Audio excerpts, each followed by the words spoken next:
समझता हूँ बहुत सहज और सरल स्वभाव के तो धनी थे। खेलों में बहुत उनकी भागीदारी रही है। जैसे वो फौज में लगे थे सर, उसके 2 साल बाद 99 में कारगिल का युद्ध हो गया, उसमें वो शहीद हो गए। बहुत प्यारा इंसान थे, मतलब स्वभाव बहुत अच्छा था उनका, और खेल में बड़ा बढ़ चढ़ के भाग लेते थे वो। यही यादें सर। उस बाकी तो देखो बच्चे तो उनको हर साल याद करते ही करते हैं। और वैसे जी प्रशासन सरकार तो आपको मैंने बता ही दिया, अभी कोई ध्यान है ही नहीं। और कोई हो और आगे आपके माध्यम से अगर कोई सुनता हो और कोई चाहता हो तो हमारी तो डिमांड ये है सर, भी चलो आते नहीं वो नहीं तो कोई ऐसा तो बजट दे दिया जाए। वहाँ पे जब हम प्रोग्राम करवाते हैं तो 30 मई का होता है सर। उस टाइम अपना वातावरण इस साइड का ये होता है तूफ़ानी या गर्मी का होता है। तो हमारी सबसे बड़ी डिमांड तो ये भी, हज़ारों की संख्या में लोग आते हैं, उनको बैठने की व्यवस्था नहीं कर पाते। हम टेंट लगाते हैं, वो हवा में उड़ जाता है, फट जाता है और चोट लगने का भी डर रहता है वहाँ उस टाइम। तो हम तो ये चाहते हैं भी अगर कम से कम ज़्यादा कुछ नहीं कर सकते तो एक साइड इतना बड़ा दे दिया जाए ताकि हज़ारों आदमी उसमें बैठ के हम प्रोग्राम करवाएं 30 मई को। तो उसमें हर कोई परेशानी ना आए, कोई दुख तकलीफ ना हो, कोई चोट लगने का डर ना रहे। 26 सालों में शहीद कृष्ण कुमार के परिवार में या गांव में किस तरह का बदलाव आया? गांव में तो ये है सर कि जब से शहीद कृष्ण हुए हैं तब से हमारे बच्चों में तो पहले तो हमारे गांव में तो शहीद फौजी पहले ही बहुत थे, पर जब से शहीद कृष्ण कुमार की वो शहादत हुई है उसके बाद तो हमारे बच्चों में इतना जज्बा हो गया जी, हर साल 3-4-5 फौज में सिलेक्शन होते जा रहे हैं। आज कम से कम 100 बच्चे हमारे फौज में हैं। हाँ जी, उनके बदौलत तो ये बेनिफिट मिला है हमें। परिवार की बात करें तो सर परिवार तो ठीक है सर, जिसने जवान खो दिया आज उनको अगर 2 रुपये सरकार ने दे दिए तो वो अलग बात है। बाकी ठीक है, बच्चे उनकी भी तैयारी कर रहे हैं। फौज में सिलेक्शन नहीं हो पाया लेकिन ठीक है, अपने स्तर पे वो अपना जीवन यापन कर रहे हैं जी। तो भारत सरकार, हरियाणा सरकार और प्रशासन का किस प्रकार का रवैया है? देखो ये कुछ नहीं कर सकते, उनका तो कोई है ही नहीं सर। मैं ये कह रहा हूँ कि जिस दिन शहादत हुई थी, जब हमारा उनका शरीर बॉडी 1 महीने 1.5 महीने बाद मिली थी उनकी, जब पार्थिव शरीर आया था तब तो देखो प्रशासन भी आई थी, सरकार भी आई थी। उसके बाद ना कोई प्रशासन का आया ना कोई सरकार आई उसके बाद। तब से लेकर आज तक गाँव वालों से मिलजुल के ही हमने प्रोग्राम किए हैं, मिलजुल के कुछ बन पड़ा है वो किया है। अब भी सब 30 मई को हमने कलर करवाया है, पूरी 4 दीवारी का मूर्ति को हमने अपनी जेब से करवाया है। उसके लिए भी कोई बजट नहीं, इतने सालों में कभी कलर नहीं हुआ, कभी संभाला नहीं गया। मूर्ति स्थापना भी हमने खुद ने बड़ी करवाई, चौक बनाया वो भी खुद ने बनवाया, गाँव राम ने बनवाया, खुद घर वालों ने कुछ सहयोग दिया। और शहीदगाह जो सालाना प्रोग्राम करते हैं हम 30 मई का शहीदी दिवस मनाते हैं, उसमें सरकार का या नेता कोई सहयोग नहीं रहता जी। कभी कोई नेता आज तक 26 साल तक संभालने नहीं आया? कोई संभाला नहीं है जी। प्रशासनिक अधिकारियों को निमंत्रण दिया जाता है? दिया जाता है जी। अब तो 2-3 साल में हमने देना ही बंद कर दिया। बीच में बड़ा प्रोग्राम होता है तो हम दे के आते हैं जी, हर विभाग में दे के आते हैं भी ताकि कोई आए अच्छा लगे। लेकिन खाना पूर्ति करने के लिए भी किसी को भी नहीं भेजा गया उन्होंने, कभी आज कोई आया नहीं आज तक।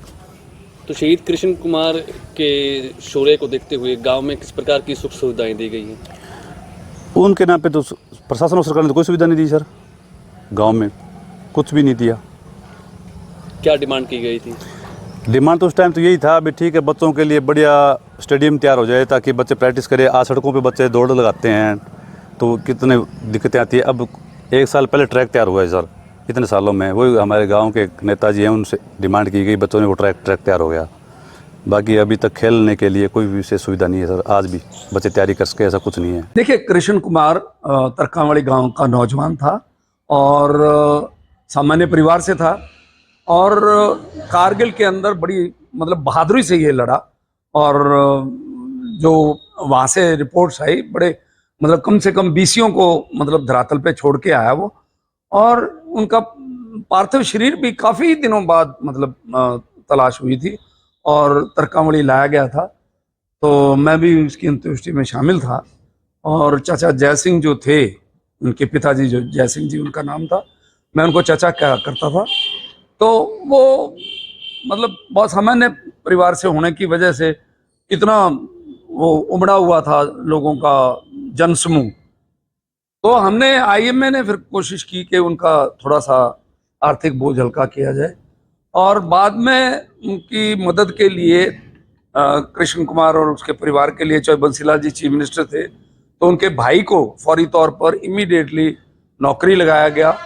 डॉक्टर अवतार सिंह उस वक्त डिप्टी कमिश्नर थे और SP थे BS संधू।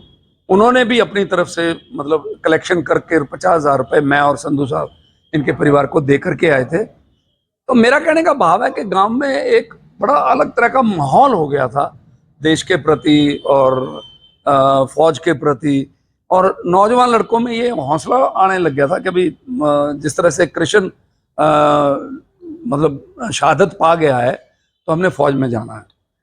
बाद में इनके परिवार का मतलब आईएमए ने बहुत अच्छा सहयोग दिया। मैंने मीटिंग बुला करके ये कहा कि देखिए, शहीद के परिवार को सांत्वना देने के लिए साल में एक आध बार लोग आ जाते हैं, लेकिन इनको बराबर सहायता कैसे दी जाए।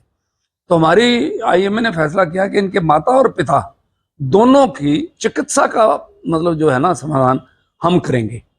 और उसमें डॉक्टर तलवार का मतलब योगदान था कि उनको चयनित करके कि भाई आप जिम्मेवार होंगे, कोई भी इनको तकलीफ होती है, चाहे आंख की है, कान की है, तो आप इनको लेके जाओगे। और उन्होंने जब तक वो जिंदा रहे तो चौधरी जय सिंह को और उनकी पत्नी को उन्होंने बड़ी शिद्दत के साथ, जैसे अपने माता पिता का करते हैं वैसे ही उन्होंने इनकी सेवा की। और मैं उनको जैसे 15 अगस्त फंक्शन पे लेके मैं खुद लेके जाता था इनको, और बड़े सभ्य परिवार और बड़ा शालीन लोग हैं। अब मेरी सरकार से एक विनती है कि देखिए, जैसे सरकारी स्कूल है तो कृष्ण के नाम से होना चाहिए, एक यादगार बनती है। और कृष्ण के नाम से होने से जो बच्चे हैं उनमें एक अलग तरह का हौसला, और अध्यापकों में एक अलग तरह का हौसला होता है। बाकी गांव के छोटे छोटे काम होते हैं या कोई पार्क है, इस तरह की चीजें उनके माध्यम से होनी चाहिए ताकि उनका मान सम्मान बढ़े। कृष्ण कुमार जी मेरे चाचा जी थे, जिनकी जो कि शहीद हुए थे 30 मई 1999 को। उनका जो शव है वो 45 दिन बाद गांव में आया था। क्या कुछ उनकी बहादुरी के बारे में आपको गांव वाले या आपके परिवार के लोग बताते हैं? गांव वाले परिवार वाले बताते हैं भी, वो जब उनके जो सेना में जाने का जुनून था वो पहले से भी था, और जब वो सेना में गए और जब युद्ध हुआ तो उन्होंने जो आतंकवादी थे उनको भी बाहर गिराया था, और वो जैसे कि बिना डरे वहाँ पे लड़ाई कर रहे थे उनके साथ, और जब वो वहाँ पे शहीद हो गए थे। तो सरकार और प्रशासन द्वारा आपको किस प्रकार की सुविधाएं दी गई हैं? सरकार द्वारा सुविधा दी गई थी, जैसे उस समय कोई एक पैसे का अमाउंट दिया था घर वालों को, और एक एजेंसी भी मिली थी, और जो मेरे चाचा जी हैं उनको भी जॉब मिली थी। और तो जैसे उन्होंने बोला था भी सड़क का, पानी का, वो सड़क मिल गई पर पूरी नहीं मिली, वो आधी है अभी तक घर तक पक्की नहीं हुई है, और पानी वगैरह की लाइनें आ गई है। क्या कुछ डिमांड आपकी तरफ से की गई है? डिमांड तो जी, गांव में स्कूल है एक, तो उसको अपग्रेड नहीं किया अभी, और जो उनके नाम पे नहीं है वो स्कूल, और तो ये कि ये सड़क वाला रही है बस। तो सरकारी कार्यक्रम में आपको निमंत्रण दिया जाता है?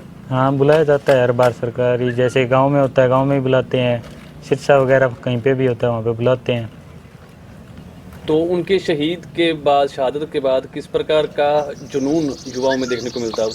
जुनून अभी देखने को मिलता है बहुत अच्छा। गांव में जो साथी हैं वो तैयारी करते हैं, और हर बार भर्ती में 1 या 2 लगते ही लगते हैं। अपने ग्राउंड है वहाँ पे प्रैक्टिस वगैरह करते हैं सारे।